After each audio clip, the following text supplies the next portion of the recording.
Did you know that in 1816, the world simply lost its summer? Not even joking. Literally, the sky went dark, temperatures dropped, and entire harvests were wiped out. It snowed in July.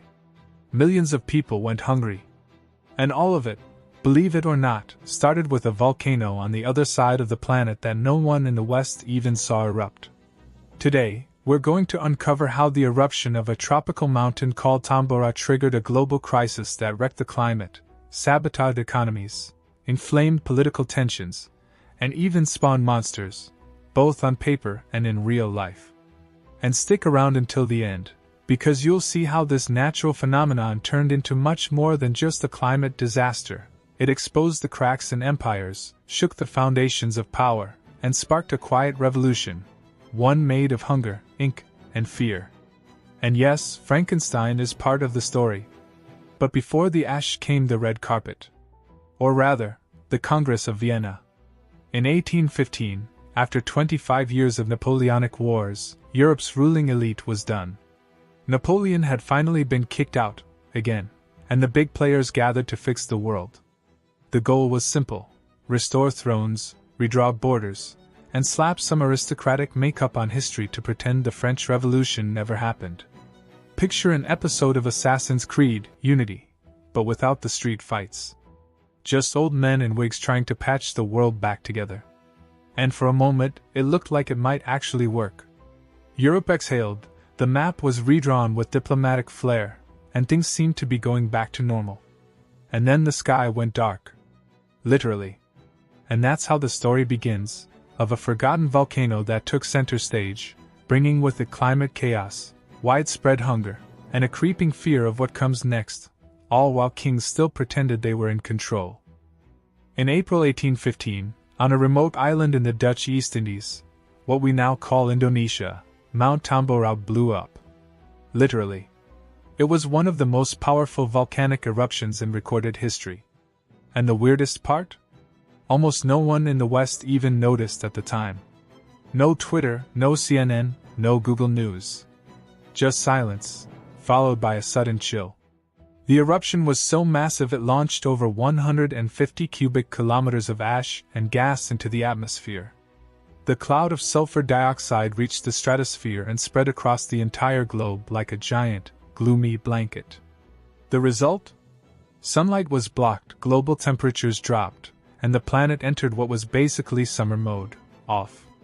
We're talking snow falling in the middle of the European summer, fields turning into muddy swamps instead of lush crops, and skies that look like they were ripped from a post-apocalyptic movie, for months on end.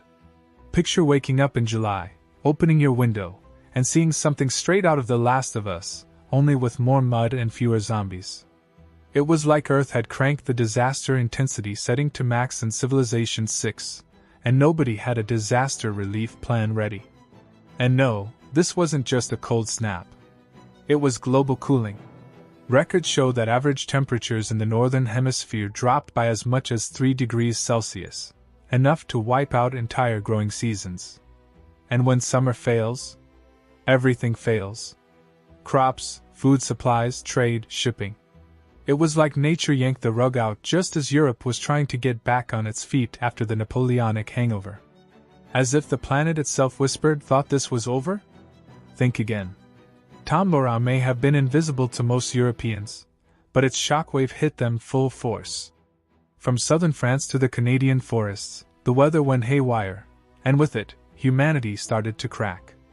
Now imagine all that chaotic weather, happening right as Europe was trying to rebuild after 25 years of war. When the skies don't clear and the sun forgets to show up, crops don't grow. And when crops don't grow, people starve. That's exactly what happened in 1816. Across Europe and North America, what started as weird weather quickly spiraled into a full-blown survival crisis. In France, grain prices doubled almost overnight. In Germany and Switzerland, desperate farmers slaughtered their livestock because they couldn't feed them, and then ran out of meat shortly after. In Ireland, the wet, cold summer triggered a massive potato crop failure. And in the northeastern United States, snow in June and frost in August wiped out harvests completely.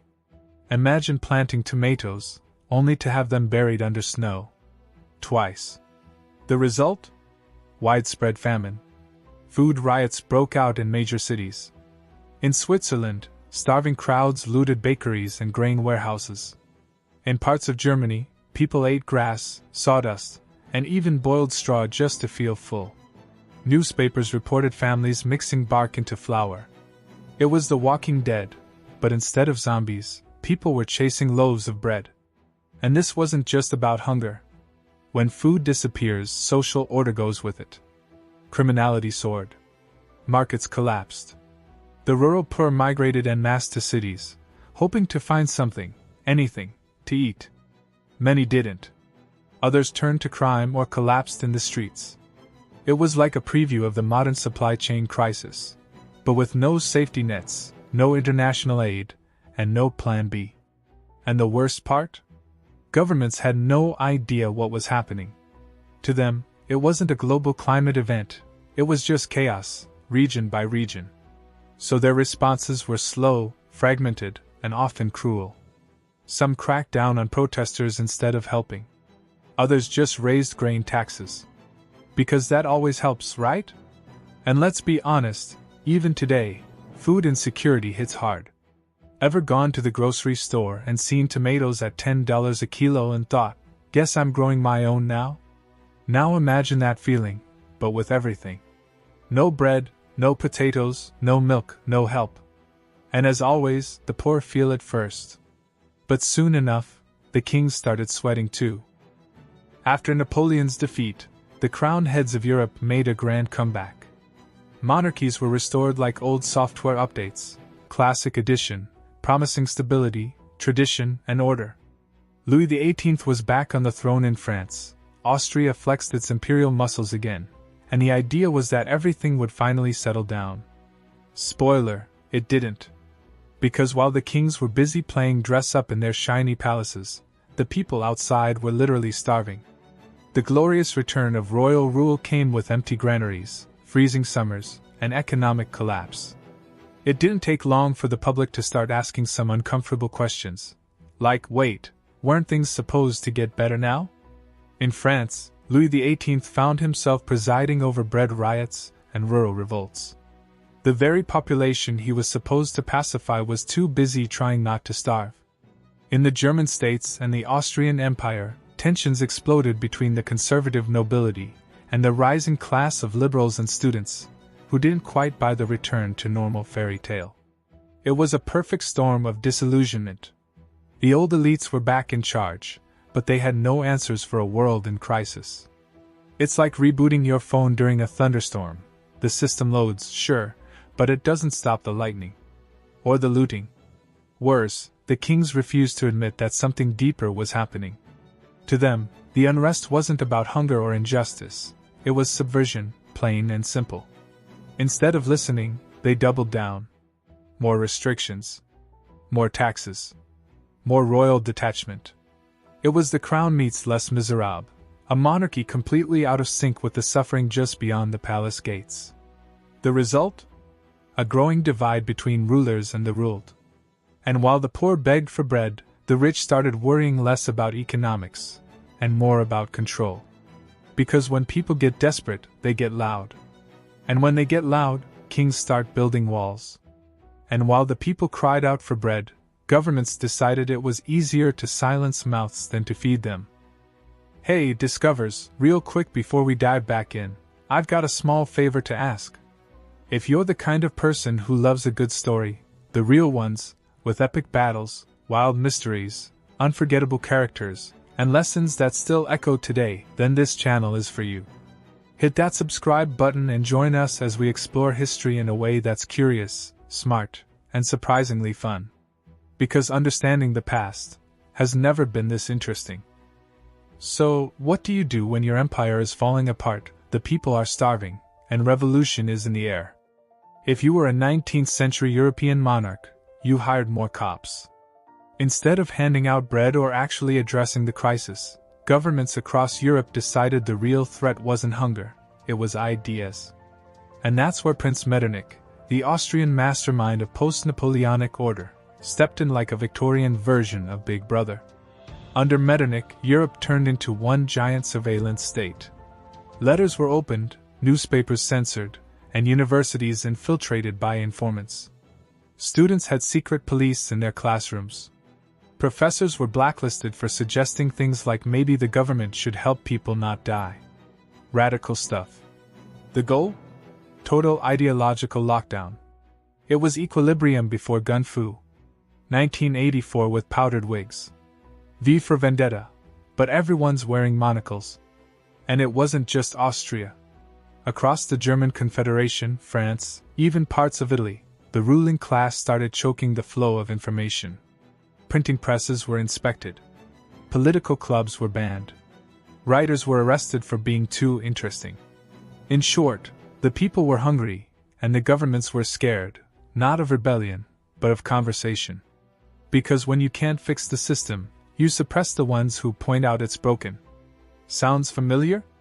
It's like blocking every person who criticizes you on social media. Sure, your timeline looks peaceful, but the backlash is just moving underground. The effect was a Europe simmering with frustration. You couldn't speak out, couldn't publish, couldn't even debate in coffee houses without someone listening.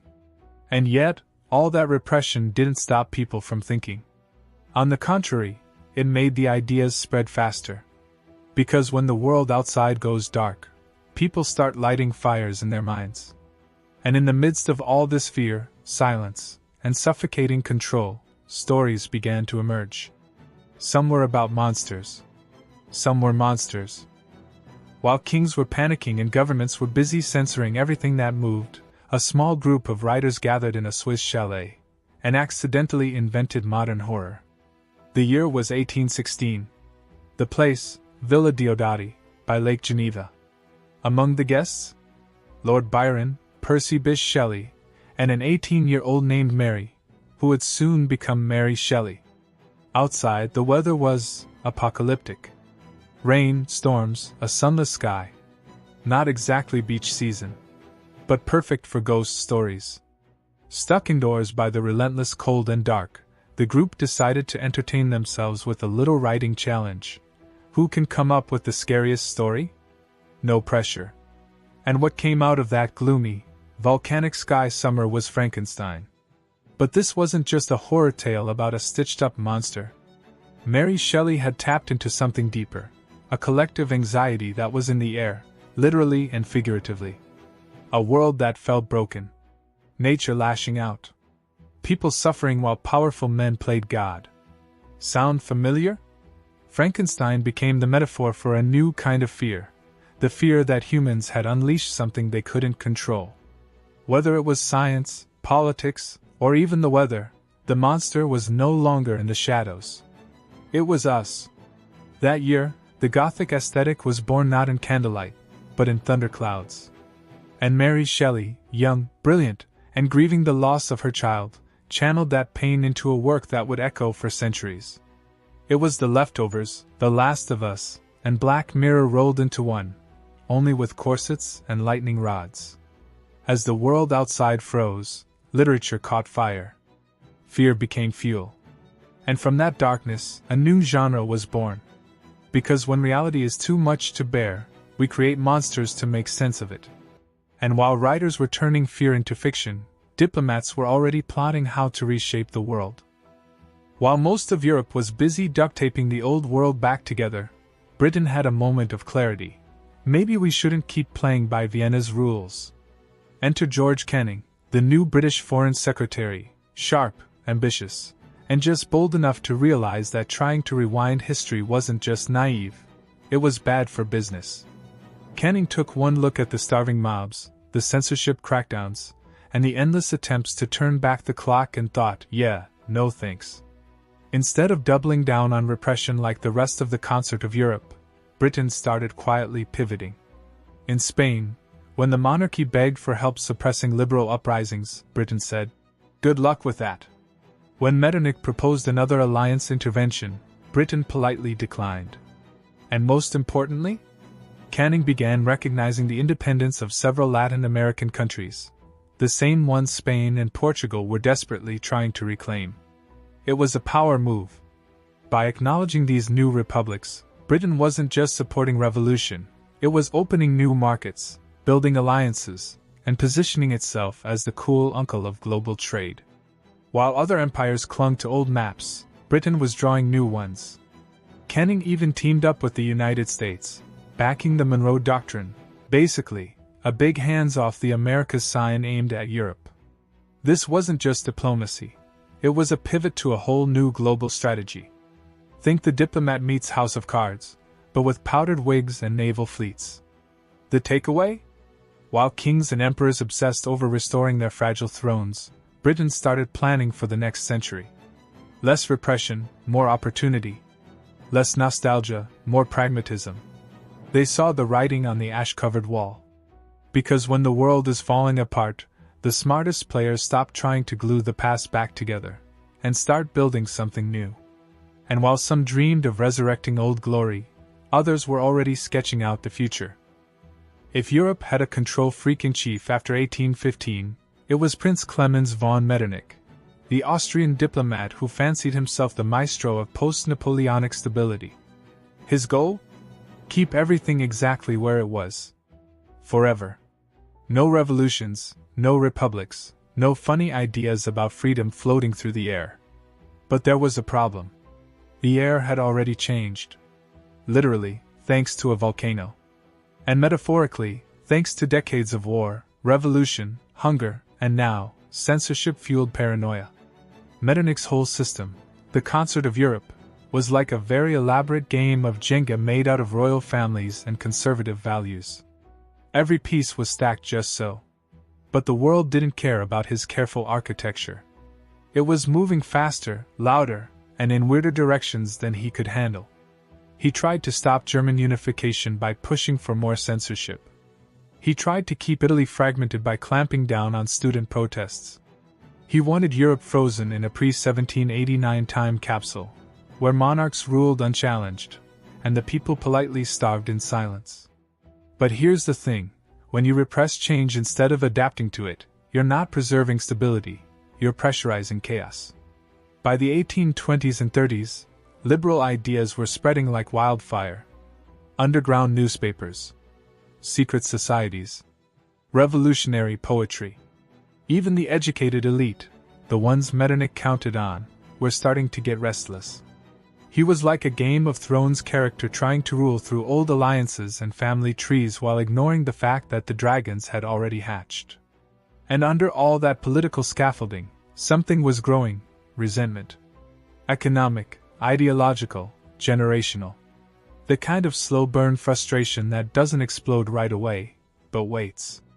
By trying to hold back the tides of change with police reports and paperwork, Metternich planted the seeds for a future Europe that would eventually rise up and shout, "Enough!" The volcano darkened the skies for a year. But Metternich's resistance to change? That cast a shadow over an entire generation. So what do we make of 1816, the infamous year without a summer? It started with a volcano on the edge of the world exploding, sending ash into the sky and temperatures plummeting across the globe. But it didn't stop at weather reports. That ash settled into the cracks of already fragile systems, exposing the rot beneath polished crowns and diplomatic smiles. What followed was a domino effect of disaster. Famine swept across continents, monarchies wobbled, revolts simmered, and fear took root. Governments turned inward and downward, spying, censoring, and repressing, while people turned to the only things they still controlled: their pens, their imaginations, their rage. And in the middle of it all, stories were born. Frankenstein wasn't just a novel. It was a mirror held up to a world that no longer made sense. The creature stitched together from different parts, abandoned by its maker. Sound familiar? The hunger wasn't just for food, it was for change. And not everyone missed the memo. Britain, sensing the shift, pivoted toward the future, embracing trade and realpolitik instead of repression and nostalgia. Meanwhile, Metternich clung to a system already sinking under the weight of its own arrogance. The volcano's ash eventually cleared. The sun came back. The skies brightened. But the world it revealed? It wasn't the same. Because here's the thing, natural disasters don't create political crises, they expose them. Tambora didn't invent inequality or authoritarianism. It just yanked the curtain back. And once people see the machinery behind the show, it's hard to go back to clapping politely. So, what if the next collapse doesn't come from the sky or the soil, but from inside the system itself? What if it's already here, simmering quietly beneath our comforts and routines? Because history has a twisted sense of humor. And sometimes, all it takes is a little darkness to show us how fragile the light really was.